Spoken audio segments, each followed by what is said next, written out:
தமிழகத்தில் பாஜக கூட்டணி குறித்து தேசிய தலைமை முடிவு செய்யும் என அக்கட்சியின் முன்னாள் மாநில தலைவர் தமிழிசை சவுந்தரராஜன் தெரிவித்துள்ளார். மதுரை மீனாட்சி அம்மன் கோவிலில் சுவாமி தரிசனம் செய்த பின் செய்தியாளர்களுக்கு பேட்டியளித்த அவர், தமிழ் மொழியை மத்திய அரசு அளிக்க நினைப்பது போல ஒரு மாய தோற்றத்தை திமுக ஏற்படுத்துவதாக குற்றம் சாட்டினார். தமிழகத்தில் இந்தியை திணிக்கவில்லை என கூறிய தமிழிசை பாஜக வளர்ந்து வருவதாக தெரிவித்தார்.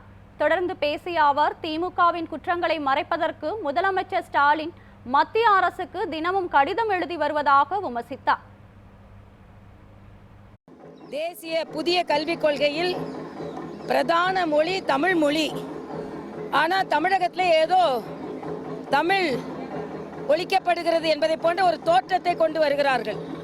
ஆனால் திராவிட முன்னேற்றக் கழகம் பலமுறை ஆட்சியில் இருந்தும் அடிப்படை கல்வியை தமிழில் கொடுக்கவில்லை. ஹிந்தியை இம்போஸ் பண்ண மாட்டோம்னு சொல்லிட்டோம், ஹிந்தியை இம்போஸ் பண்ணுறாங்கன்னு சொல்கிறாங்க. அதே மாதிரி மறுவரையில் தமிழகம் பாதிக்கப்படாதுன்னு சொல்கிறோம், ஆனால் பாதிக்கப்படும்னு சொல்லி கொண்டு இருக்கிறார்கள். அதனால் தமிழக முதலமைச்சர் தங்கள் குற்றங்களை மறைப்பதற்கு இத்தகைய பொய்களை அவிழ்த்து விட்டு கொண்டு இருக்கிறார் என்று நான் சொல்லுவேன். நான் மறுபடியும் சொல்கிறேன், நாங்கள் ஹிந்தியை திணிக்கலை, இன்னொரு மொழியை கற்றுக்கொள்ளுங்கள் சொல்கிறோம், இள வயதில் அது இலகுவாக இருக்குன்னு சொல்கிறோம். அதனால் முதலமைச்சர் தினம் ஒரு கடிதம் எழுத ஆரம்பிச்சிருக்காரு.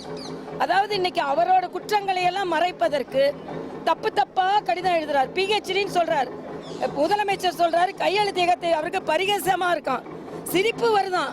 அப்படின்னா ஏன் எங்களை தடுக்கிறீங்க, ஏன் எங்களை கைது செய்கிறீங்க? அதனால் தமிழகத்தில் பாஜக கால் பதித்து வருகிறது.